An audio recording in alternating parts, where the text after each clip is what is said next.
Could a single pearl, born of the ocean's depths, truly be worth a king's ransom, yet seal a queen's despair? Today, we journey through centuries of royal intrigue, following the perilous paths of legendary pearls, jewels so magnificent they became symbols of ultimate power and catalysts for unimaginable tragedy. From the doomed Queen of France, desperately smuggling her treasures from the guillotine's shadow, to a fabled wandering pearl that graced English monarchs before captivating Hollywood's most scandalous star, and a gem that witnessed the fall of two empires, clutched by fleeing Russian nobles. These are the pearls of power and peril.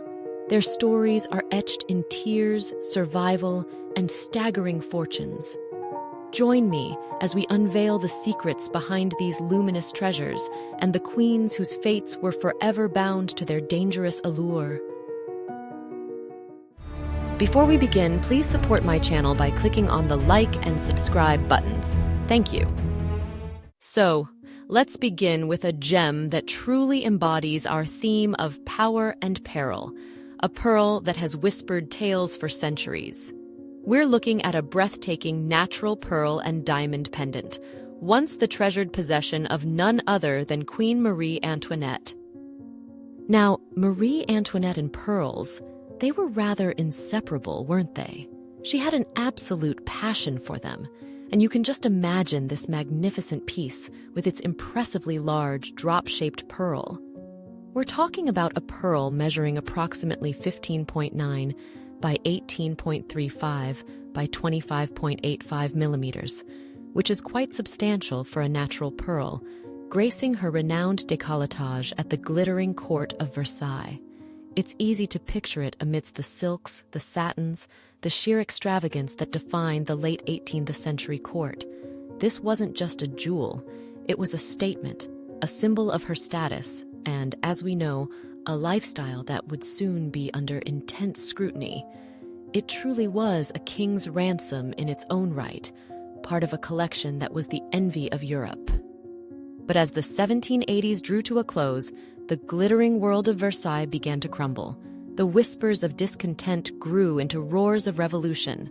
And for Marie Antoinette, the jewels that once symbolized her power now became a source of immense peril. Imagine the anxiety, the desperate need to secure what was most precious, not just in monetary value, but perhaps as a link to a life that was rapidly slipping away. In March of 1791, with the royal family essentially prisoners in Paris and planning their escape, a secret operation was set in motion. Marie Antoinette, with foresight or perhaps just a desperate hope, meticulously packed her most cherished jewels. She didn't just toss them into a bag. Historical accounts tell us she spent an entire evening in the Tuileries Palace carefully wrapping each piece.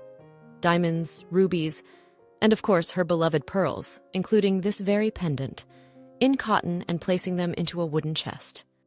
This chest was then entrusted to a loyal retainer, Count Florimond Claude de Mercy Argenteau, the Austrian ambassador to France and a confidant of her mother, Empress Maria Theresa. He was to smuggle them out of France to safety in Brussels, which was then under Austrian rule, and from there they were sent on to Vienna into the care of her nephew, the Austrian Emperor, Francis II. It's a poignant detail, isn't it? The care she took even in such dire circumstances.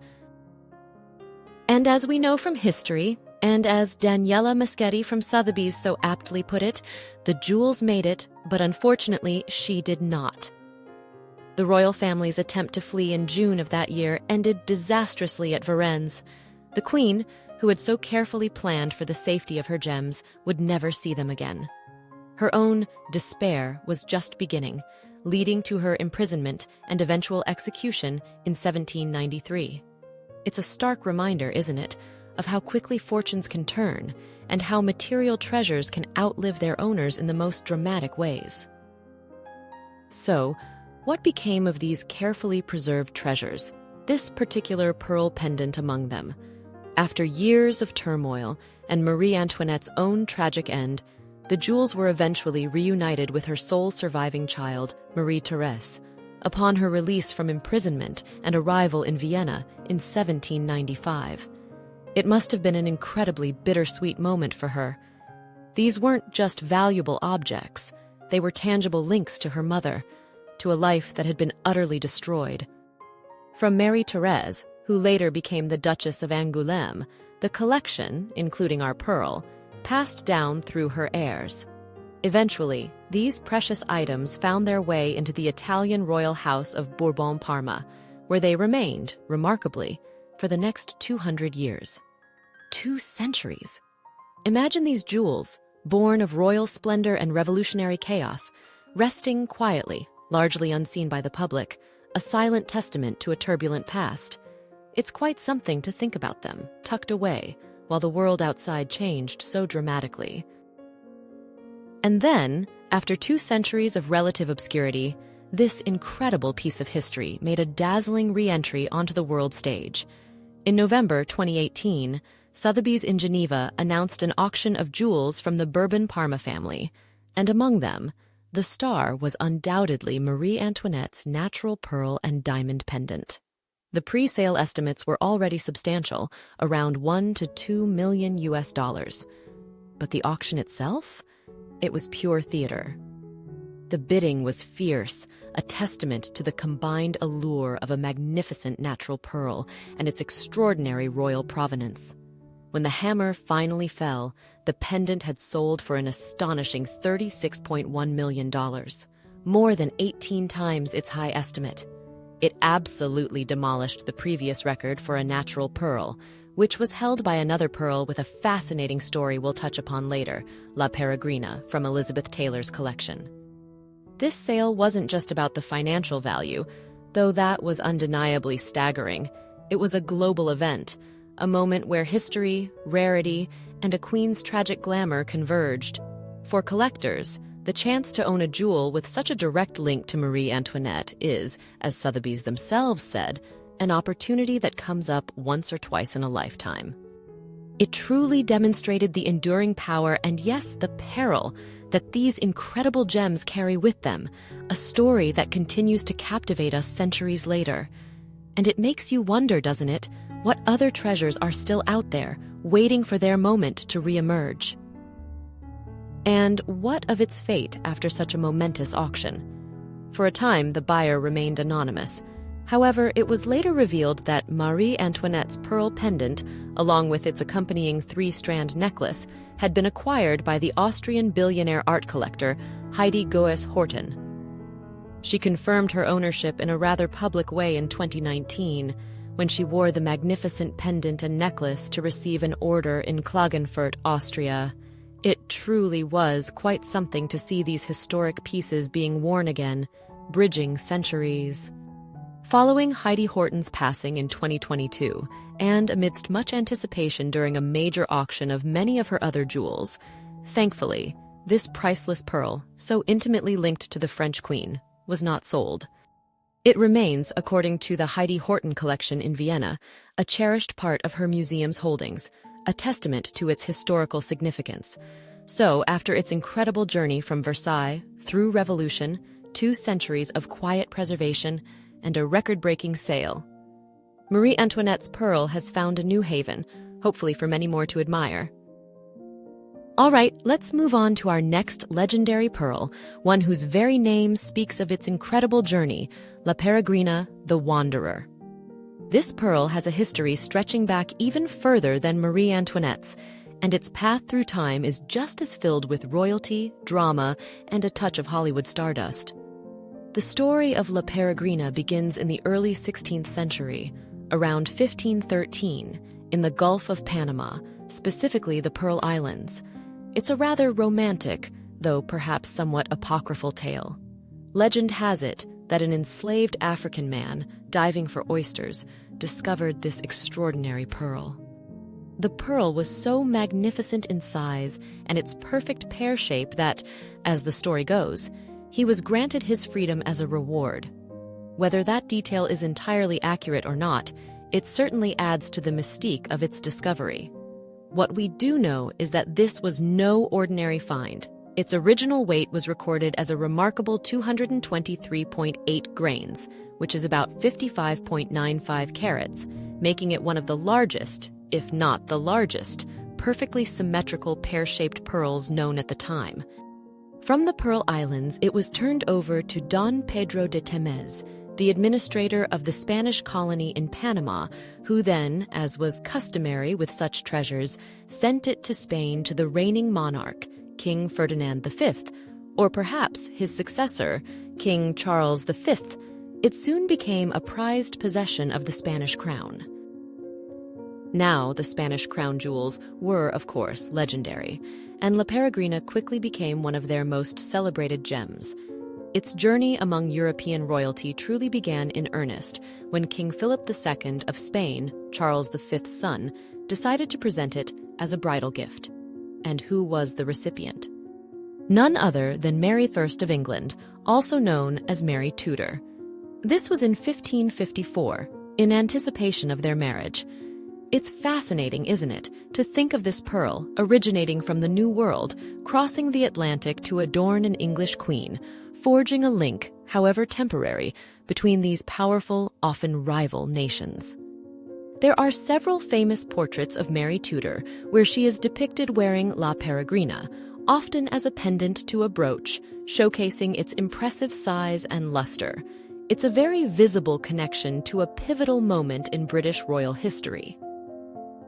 After Mary I's death in 1558, the pearl returned to Spain, as was stipulated, and for over 250 years it remained a favorite ornament of the Spanish queens. Queens like Margaret of Austria, wife of Philip III, and later Elizabeth of France and Mariana of Austria, the wives of Philip IV, were all painted by court artists, including the great Velázquez, wearing La Peregrina. These portraits are invaluable, not just as works of art, but as historical documents, tracking the pearl's passage through the Spanish Habsburg dynasty. It truly saw centuries of Spanish royal life, a silent witness to the grandeur and the complexities of one of Europe's most powerful courts. Its wandering didn't stop there, of course. The Napoleonic Wars brought upheaval across Europe, and Spain was no exception. In 1808, Joseph Bonaparte, Napoleon's elder brother, was installed as King of Spain. When he was forced to abdicate and flee Spain in 1813, he took La Peregrina with him, along with other treasures. It then passed to his nephew, Louis Napoleon, who would later become Emperor Napoleon III of France. Facing financial difficulties during his exile in England, Napoleon III sold La Peregrina in 1848 to James Hamilton, the Marquis of Abercorn, who later became the first Duke of Abercorn. So the pearl found itself back in British aristocratic hands. And this is where some rather charming, if slightly alarming, anecdotes come into play. The Hamilton family owned La Peregrina for over a century, and apparently, its considerable weight made it prone to falling out of its setting. It's said to have been lost on at least two rather grand occasions, once in a sofa at Windsor Castle, and another time during a ball at Buckingham Palace. Luckily, it was recovered both times. Imagine the panic. It was also during its time with the Hamiltons, around 1913, that the pearl was drilled to secure it more firmly, which slightly reduced its weight to 203.84 grains, but it remained an exceptional gem. The next, and perhaps most famous chapter in La Peregrina's life, began in 1969. The pearl was put up for auction at Sotheby's in London, and the winning bidder was the actor Richard Burton. He paid $37,000 for it, a significant sum at the time, as a Valentine's Day gift for his then-wife, Elizabeth Taylor. And so, the Wanderer embarked on its Hollywood adventure. Elizabeth Taylor, a renowned jewelry connoisseur, adored La Peregrina. She famously commissioned Cartier to design a new, magnificent necklace for it, featuring rubies and diamonds, inspired by a portrait of Mary Tudor. And yes, there's the legendary story of La Peregrina once again going missing, this time in their Las Vegas hotel suite. After a frantic search, Elizabeth Taylor found one of her Pekingese puppies, apparently chewing on something. She calmly opened its mouth, and there was La Peregrina, thankfully unharmed. It's a story that perfectly captures the glamour, the slight chaos, and the sheer star power surrounding the pearl in this era. She wore it in films and to many high-profile events, making it arguably one of the most recognized pearls in the world at that time. After Elizabeth Taylor's death in 2011, her extraordinary jewelry collection was auctioned by Christie's in New York. La Peregrina, with its incredible history and its association with one of Hollywood's greatest icons, was naturally a star lot. The pre-sale estimate was around $2 to $3 million, but the bidding, once again, was intense. It finally sold for a staggering $11.8 million, setting a new auction record for a natural pearl at that time, a record, as we've seen, that would later be surpassed by Marie Antoinette's pendant. There were, of course, whispers and legends about La Peregrina, including a supposed curse of love, given the tumultuous romantic lives of some of its owners, including Mary Tudor and Elizabeth Taylor herself, who famously married Richard Burton twice. Whether one believes in such things or not, it certainly adds another layer to the mystique of this scandalous gem, a pearl that truly lived up to its name, the Wanderer, journeying from 16th century Panama through the grand courts of Europe to the dazzling world of Hollywood. Now, after following the incredible 5-century journey of La Peregrina, we turn our attention to another magnificent pearl, one whose name is so similar, La Pelegrina, that it often causes a bit of a historical muddle, a confusion we'll definitely touch upon because it's quite a story in itself. While both are historic, pear-shaped pearls with Spanish royal connections, their paths, and indeed their very identities, diverged significantly, though not always clearly in the minds of everyone, including some of their famous owners. Our La Pelegrina, sometimes called the Incomparable, like its more famous and larger namesake, is believed to have originated from the rich pearl fisheries of the Gulf of Panama, likely discovered around the mid-16th century, near the island of Santa Margarita. It's described as a beautifully symmetrical pear-shaped pearl, with that wonderful, silvery white luster, originally weighing around 133.16 grains. That's about 33.29 carats, so a truly substantial and exquisite gem. Its early history also traces back to the Spanish crown. It's recorded that King Philip IV of Spain gifted La Pelegrina to his daughter, Maria Teresa of Spain, in 1660. This was a grand occasion, her marriage to the powerful King Louis XIV of France, the Sun King. And so, La Pelegrina became part of the French crown jewels, a glittering addition to the already opulent treasury of the Bourbons. For a time, La Pelegrina resided amidst the splendor of the French court. However, as we know, the winds of change were blowing fiercely across France. The late 18th century brought the French Revolution, a period of immense upheaval that saw the monarchy overthrown and the royal treasures scattered.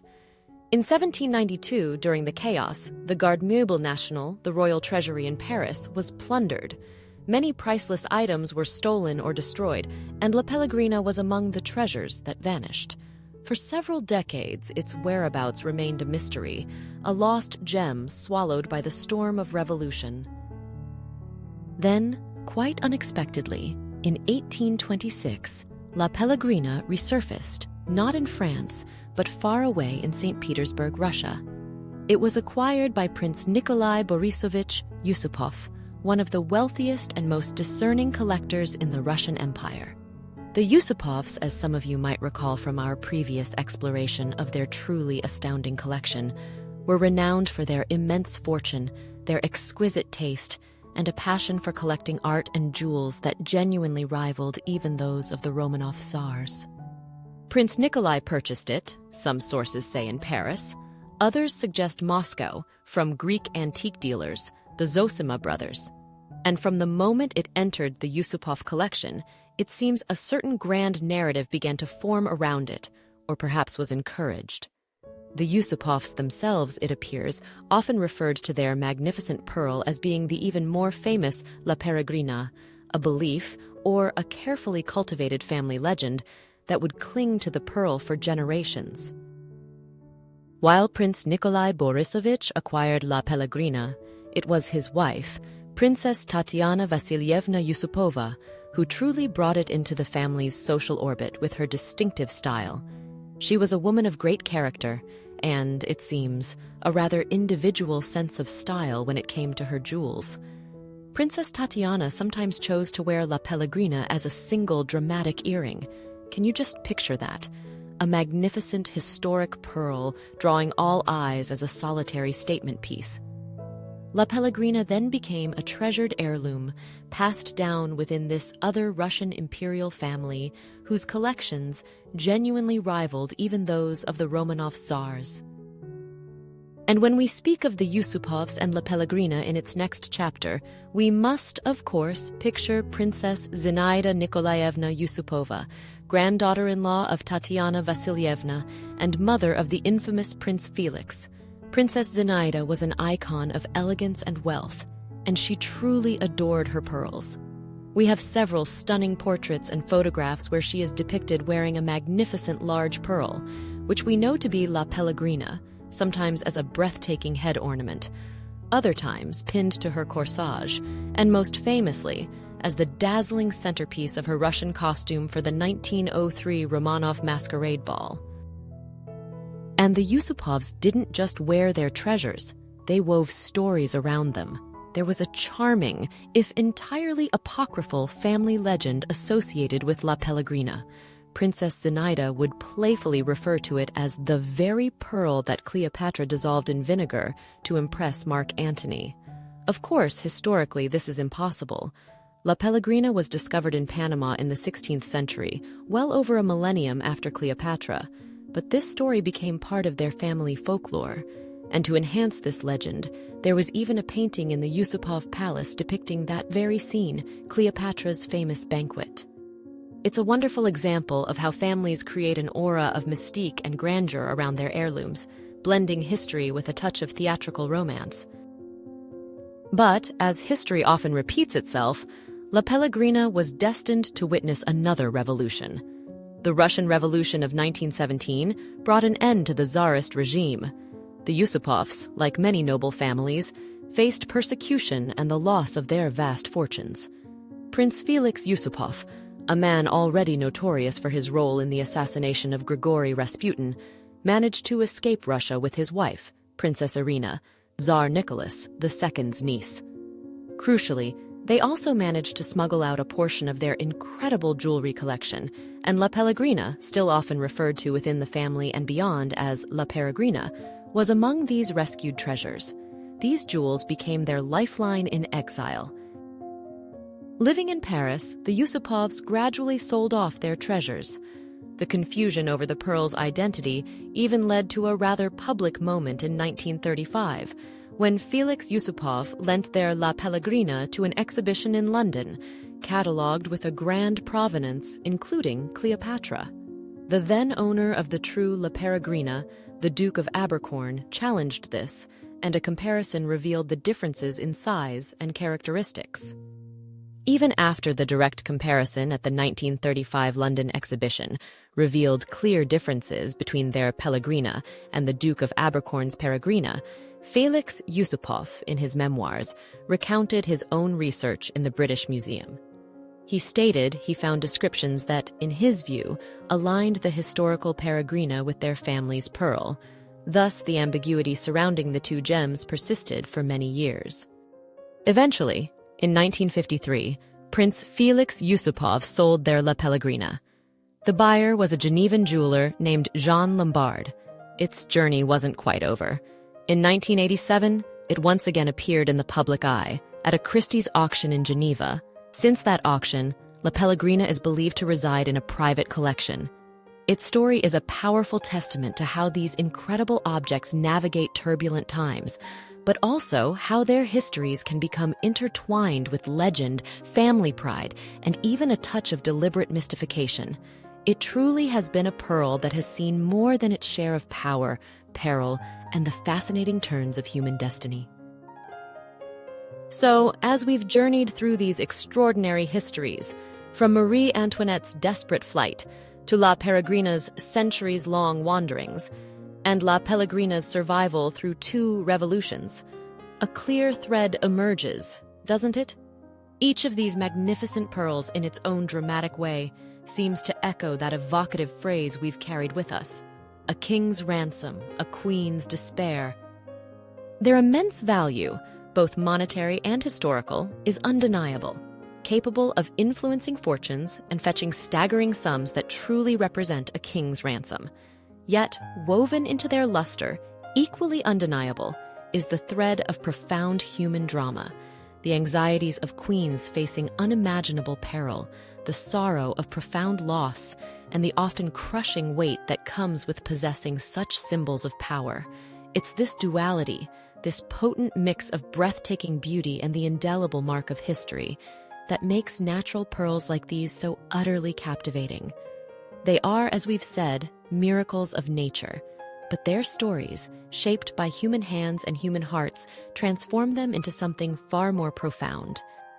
It really is remarkable, isn't it, how these seemingly inanimate objects, formed inside an oyster, can become such powerful repositories of human experience. They don't speak, of course, but they bear silent witness to the grand sweep of history and the most intimate of personal dramas. They connect us to these incredible figures from the past, allowing us to glimpse their triumphs, their fears, and their resilience. Perhaps that's the ultimate allure of these royal jewels. They are not just beautiful, they are heavy with stories, waiting to be told and retold. And those are the tales of just a few of history's most compelling pearls of power and peril. Which story resonated most with you today? Was it the tragic Queen of France, the wandering star of Hollywood, or the resilient gem of the Yusupovs? I'd genuinely love to hear your thoughts in the comments below.